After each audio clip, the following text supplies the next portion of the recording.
नमस्कार। आज हम बात करने वाले हैं फ्रांस और जर्मनी के बारे में, जहां एक तरफ पूरी दुनिया अपने फाइटर जेट्स, लड़ाकू विमानों की संख्या बढ़ाने में लगी हुई है, उनको एआई बिल्ड कर रही है, एक लेवल ऊपर लेकर के जा रही है, क्योंकि यहां पर आधिपत्य की लड़ाई है, शक्ति की लड़ाई है। और वहीं यहां पर फ्रांस और जर्मनी ने अपना सबसे इंपॉर्टेंट प्रोजेक्ट ड्रॉप कर दिया है।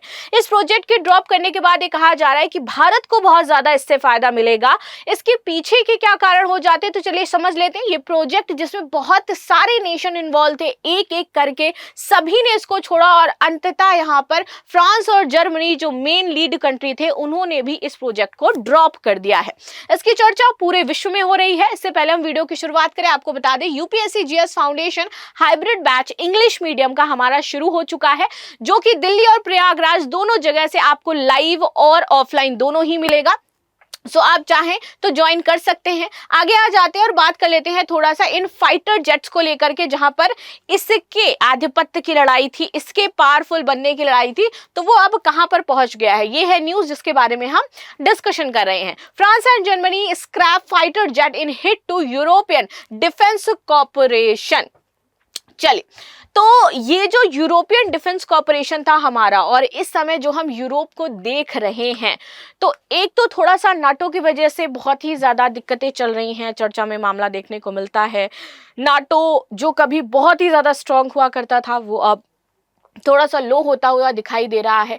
चाहिए कि वो और ज्यादा पावरफुल बने, लेकिन उसकी बजाय यहाँ पर क्या हो रहा है, धीरे धीरे ये लेस एक तरीके से इंटरेस्टेड इसमें नजर आए। क्यों, तो ये भी जानेंगे। ये निर्णय यूरोपीय रक्षा सहयोग, सामरिक स्वायत्ता और रक्षा उद्योग एकीकरण के लिए बहुत बड़ा झटका माना जा रहा है, क्योंकि जिस तरीके से यूएस नाटो को देख रहा है, तो यूरोपियन यूनियन है उसको चाहिए भाई कि भैया उनके पास कुछ पावरफुल चीजें हो, नाटो नेशंस के पास पावरफुल चीजें हो। अगर नहीं होगा तो ये प्रोजेक्ट उनके लिए बहुत ही महत्वपूर्ण था, और इस प्रोजेक्ट का खत्म हो जाना, इस प्रोजेक्ट का ना सक्सेसफुल होना बहुत बड़ा क्वेश्चन मार्क यहां पर क्रिएट करता हुआ नजर आ रहा है। बात करते हैं इसके आपके फैक्ट्स जो था फ्यूचर कॉम्बैट एयर सिस्टम के बारे में। तो ये नेक्स्ट जनरेशन फाइटर जेट था हमारा। इसमें रिमोट और कैरीज यानी कि ड्रोन्स और यूसीएवीज दोनों कैरी कर सकता था। एडवांस सेंसर उसमें लगाने की बात कही गई थी। कॉम्बैट क्लाउड और नेक्स्ट जनरेशन इंजन इसमें लगा था। इसमें बात करते हैं तो अभी तक इसमें फ्रांस, जर्मनी, स्पेन और Belgium as a observer country शामिल थे। और इससे पहले अगर मैं बात करूं तो ये बहुत सारे नेशंस, ये पूरे यूरोपियन जो नेशन है, इसमें इंटरेस्ट दिखा रहे थे। लेकिन धीरे धीरे करके एक एक जो नेशन है उसने अपना इंटरेस्ट कम किया, एक एक करके छूटते चले गए, और उसके बाद ये पूरा ही यहाँ पर खत्म हो गया। अगर हम शुरुआत से बात करते हैं इसके अर्ली कॉन्सेप्ट से, जहां से इसका कॉन्सेप्ट आया था, जहां से हमारे ये जो फैक्ट्स है इसकी शुरुआत हुई थी, ये 2001 से 2010 के बीच का पूरा मामला है, जहां पर डेवलपमेंट अंडर चल रहा था यूरोपियन टेक्नोलॉजी एक्विजिशन प्रोग्राम, जिसमें जर्मनी, फ्रांस, इटली, साथ ही साथ यूके एंड स्वीडन तथा स्पेन हमारा इन्वॉल्व था। ठीक है, तो ये 2001 से 2010 के बीच ये नेशंस आते हैं जो कहते हैं कि भैया अब हमें अपने आप को क्या करना है, पावरफुल करना है, और हमें एक ऐसा एडवांस फाइटर जेट चाहिए जो किसी के पास ना हो। इसके बाद फोकस करते हैं सिस्टम ऑफ सिस्टम यानी कि एसओएस अप्रोच पर। इसके बाद 2001 के बाद ये फ्रांस यूके प्रोग्राम लेकर के आते हैं, जिसमें आप 2010 और 2018 तक के आगे के जो डेवलपमेंट्स होते हैं उनको देखते हैं, जिसमें आप देखोगे कि लैंडस्केट हाउस ट्रेटी साइन की जाती है, डीप एंड डिफेंस कॉर्पोरेशन होता है, 13 मिलियन का एलोकेशन किया जाता है, 13 मिलियन यूरो इसके लिए यहाँ पर एलोकेट किए गए थे। हॉलैंड केरमैन discuss future of combat system, focus on the military domes. इसके बाद यूके लॉन्च करता है अपना एक BAE सिस्टम, जिसमें फ्रांस और यूके एफएस कोऑपरेशन का विंड हमारा शुरू हो गया। एंजल मार्केल ने 2017 में फ्यूचर कॉम्बैट एयर सिस्टम की शुरुआत की थी, और इसका उद्देश्य यह था कि 2040 तक फ्रांस के राफेल जेट और जर्मनी और स्पेन द्वारा इस्तेमाल किए वाले यूरो फाइटर को यहां पर प्रस्तापित कर दिया जाए। लेकिन ये जो इनका पूरा कॉन्सेप्ट था, ये जो इनका माइंडसेट था, वो यहां पर धीरे धीरे लूज हुआ। इसके बाद फ्रांस, जर्मनी और स्पेन अपना प्रोग्राम लेकर के आते हैं, और इन्वॉल्वमेंट दिखाई देता है, जिसमें जर्मनी और स्पेन ये Airbus to work on the new fighter proposal इस पर आ जाते हैं। Dassault aviation, Spain exercise interest, Spain join the programme. इसके बाद धीरे धीरे करके 2026 एंड फाइनली यहाँ पर India express interest to joining a co development and co manufacturing of the partner, जिसमें इंडिया भी इसमें शामिल हो रहा था, को मैन्युफैक्चर के तौर पर, को एक तरीके से डेवलपमेंट के तौर पर। यहाँ तक ये सारी चीजें हमारी सही चल रही थी। फेज 1 इसका लॉन्च हो जाता है, फेज 2 इसका लॉन्च हो जाता है, बेल्जियम ने इसको ज्वाइन कर लिया, बहुत सारे नेशन इस प्रोग्राम में शामिल हो रहे थे। लेकिन अचानक से कंपनी डिस्प्यूट देखने को मिला।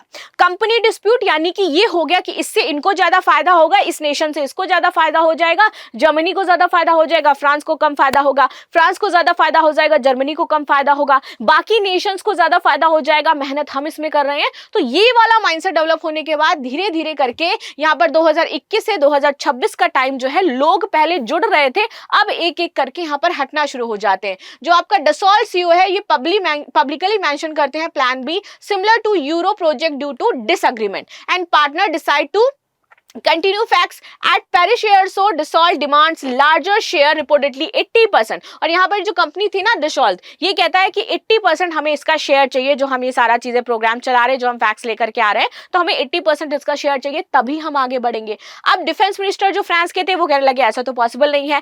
जर्मनी जो है वो भी लैक कैपेबिलिटी की वजह से अपने आप को प्रूफ नहीं कर पाया कि अकेले हम ये काम कर सकते हैं, क्योंकि उसको अन्य नेशन की जरूरत थी, साथ में मिलकर के ही वो मैनेज कर सकता था। इसके बाद लीडरशिप, प्राइम कंट्रैक्टर इसका कौन होगा, कहां किसको जाएगा, वर्क शेयर कैसे होगा, उसमें कॉन्फ्लिक्ट शुरू हो जाता है। इंटेलेक्चुअल प्रॉपर्टी राइट्स को लेकर के बात होने लगती है कि भैया ये फ्रांस के पास रहेगा या जर्मनी के पास रहेगा, किसके पास इंटेलेक्चुअल प्रॉपर्टी राइट होगा। अब ये कहा जाने लगा कि भाई मेहनत तो हम सभी कर रहे हैं, क्या पता एक नेशन इसके राइट्स ले ले और उसके बाद वो उसको बनाना शुरू कर दे, दूसरे नेशन के लिए बैन कर दे। तो ये जब प्रॉब्लम क्रिएट हुई तो इनका इतना बड़ा प्रोजेक्ट जो इनको फ्यूचर में बहुत ज्यादा फायदा देता, जो नाटो नेशन की अवधारणा को मजबूत कर सकता था, नाटो को मजबूत कर सकता था, वो यहाँ पर शॉर्ट हो गया। और इसके बाद स्ट्रेटेजिक रिक्वायरमेंट्स को लेकर के भी प्रॉब्लम शुरू हो गई। बाद में बचे ये फ्रांस एंड जर्मनी, इन्होंने भी अंततः बोला कि हमारी परियोजना विफल हो गई है, हम इससे अपने आप को साइड करते हैं, क्योंकि हमारे मतभेद इतने ज्यादा हो गए हैं कि नेतृत्व कौन करेगा, तकनीक नियंत्रण कौन करेगा, कार्यों का विभाजन कैसे होगा, तो इस वजह से हम इसको नहीं कर सकते। अगर देखा जाए तो फ्रांस की प्राथमिकता ये थी कि छोटा और हल्का लड़ाकू विमान बनाया जाए, विमान वाहक पोत से संचालित होगा हमारा और बहुउद्देशीय यहाँ पर होना चाहिए, जो स्पेशली फ्रांस चाहता था इसको बनाते टाइम। जर्मनी चाहता था बड़ा और अधिक शक्तिशाली हमारा विमान होना चाहिए। क्यों? क्योंकि इतने सारे लोग मेहनत कर रहे हैं, इतनी सारी चीजें हमारे पास, फंड भी हमने इतना रखा, तो हम एक पावरफुल विमान लेकर के आएंगे ना। वायु श्रेष्ठता यानी कि एयर सुपीरियरिटी पर केंद्रित होना चाहिए, कि हमारे पास सबसे सुपीरियरिटी भरा विमान हो जाता है, लंबी दूरी और अधिक हथियार क्षमता वाला होना चाहिए। अब इन दोनों प्रकार को एक साथ मर्ज करना तो पॉसिबल नहीं था, इस वजह से धीरे धीरे करके चीजें बहुत ही ज्यादा बदली। और इसके बाद 2017 में परियोजना की कल्पना ऐसे समय हुई थी जब यूरोप में रक्षा व्यय अपेक्षाकृत बहुत ज्यादा कम था। अब देखो, लेकिन 2022 में क्या होता है, रूस यूक्रेन युद्ध के बाद जर्मनी ने रक्षा बजट में अपनी भारी वृद्धि कर दी, क्योंकि उसको लगा कि भाई हमें भी तो बचना है। मान लीजिए कि कल को हमारे ऊपर कोई इस तरीके से हमला कर देता है, तो हमारे पास क्या रहेगा, तो हम अपना रक्षा बजट को बढ़ाएंगे और हम किसी भी नेशन पर डिपेंडेंट नहीं रहेंगे, क्योंकि यूएस का चेहरा सभी नेशंस ने देख लिया था कि यूएस काम नहीं आने वाला है। इसके बाद अमेरिका द्वारा यूरोपीय देशों पर रक्षा खर्च बढ़ाने का बहुत ज्यादा दबाव भी आया। परिणाम स्वरूप जर्मनी भी अपने रक्षा उद्योग को अधिक स्वतंत्र रूप से विकसित करने लगा। मानव युक्त लड़ाकू विमानों की प्रशासनिकता प्रश्न पर बात करें तो जर्मन चांसलर है फ्रेडरिक मर्ज। इन्होंने इस वर्ष प्रश्न उठाया कि क्या अगले 20 वर्षों में महंगे मानव युक्त विमानों की आवश्यकता बनी रहेगी, क्योंकि अभी ड्रोन चल रहे हैं, अभी कृत्रिम बुद्धिमत्ता चल रही है, तो इतना पैसा अगर हमने इसमें लगा दिया तो क्या ये एक सक्सेसफुल प्लान होगा, क्या इसकी जरूरत हो जाती है। और इसी दृष्टिकोण की वजह से भविष्य पर प्रभाव डालने वाला ये कारक बन गया। राइट, सबके दिमाग में ये बात खटकने लगी कि यार हाँ, ये तो हमें देखना होगा कि हम खाली भारी पर जा रहे हैं, हम बड़े पर जा रहे हैं, हमें एक ऐसे कॉम्पैक्ट विमान चाहिए जो कि बहुत ना बड़ा हो ना छोटा हो, जो हमारी भविष्य की जितनी भी जरूरतें हैं उसको पूरा कर पाए, क्योंकि एआई लैस अभी सब कुछ आ गया है, तो ये भी हमें देखना होगा। यूरोप के लिए इसका महत्व इतना ज्यादा था क्योंकि यूरोपीय सामरिक स्वायत्तता को बहुत बड़ा झटका लगा था। परियोजना का विफल होना यूरोप की सामूहिक रक्षा के लिए एक नकारात्मक प्रभाव लेकर के आया। यूरोप पहले से ही कई रक्षा जो प्लेटफॉर्म है वो विकसित कर रहा था, जैसे कि राफेल फ्रांस का, Eurofighter Germany, Italy, Spain, UK मिलकर के बना रहे थे, टेम्पटेस कार्यक्रम यूके, इटली, जापान बना रहे थे। फैक्स के समाप्त होने से उद्योग का विखंडन और भी ज्यादा बढ़ सकता था। यूक्रेन और रूस के जो युद्ध हुआ, इसके संदर्भ में बात करें तो रूस की आक्रामकता के बीच यूरोप एकीकृत रक्षा क्षमता प्रदर्शित करना चाहता था। वो क्योंकि आप जानते हो नाटो नेशन और रशिया तो पूरी तरीके से खिलाफ हो जाता है, तो ये रशिया को एक तरीके से टारगेट करके विमान बनाना चाहते थे, लेकिन वो कर नहीं पाए। और ऐसे समय इस परियोजना का टूटना यानी कि राजनीतिक और सामरिक दोनों दृष्टि से बहुत बड़ा क्वेश्चन क्रिएट कर रहा है कि भैया आप लोग जो सोच रहे थे, जो नाटो की अवधारणा थी, एक तो ये वैसे ही नाटो टूटता हुआ दिखाई दिया जब यूएस ने अपना पैर पीछे खींचा, और अब ये सारे इनके प्रोजेक्ट्स फेल होना, यानी कि इनको भी पता है कि हमारी सुरक्षा के लिए बहुत ज्यादा जरूरी था, लेकिन आपसी मतभेद के कारण इनको इतना बड़ा समझौता एक तरीके से करना पड़ रहा है कि ये आगे बढ़ ही नहीं पा रहा है। भारत के लिए महत्व की अगर हम बात कर ले तो देखो facts and its significance for India. सबसे पहले India already operates Dassault Rafale aircraft, हम तो डसोल्ट का जो एयरक्राफ्ट है वो ऑलरेडी ऑपरेट कर रहे हैं। दूसरा, यहाँ पर changes in the Europe defence industry में influence future defence deals for India, जहां पर हम armour system, naval system, advance technology और एयर प्लेटफॉर्म्स की बात कर सकते हैं। तो इंडिया स्ट्रेंथन करेगा defence cooperation with the NATO nations and both France and the Germany as well. So हम दोनों का रक्षा सहयोग काफी बेहतर चल रहा है। तो अब शायद उनको ये लगे कि इंडिया के साथ मिलकर के कॉपरेशन किया जा सकता है। इंडिया बेहतर एक प्लेयर है, क्योंकि इंडिया भी अपने यहाँ पर बहुत सारे विमान बनाने के लिए क्या कर रहा है, स्टेप आगे बढ़ा रहा है। तो ये नेशन इंडिया के साथ आ सकते हैं। बहुदेशीय रक्षा परियोजनाएं जटिल होती हैं, उन्होंने अनुभव भी देख लिया। तो तकनीकी साझेदारी और नेतृत्व विवाद बड़ी चुनौती बन सकते हैं। इसीलिए दीर्घकालिक रणनीति दृष्टि ये आवश्यक है, और भारत इसीलिए आत्मनिर्भरता वाली जो अपनी चीजें उसको देख करके आगे बढ़ रहा है। लेसन फॉर दी आत्मनिर्भर भारत, सबसे पहला कि multinational defence projects are complex. हमें मल्टीनेशनल डिफेंस प्रोजेक्ट पर नहीं जाना है, क्योंकि यहाँ पर प्रॉब्लम हो सकती है।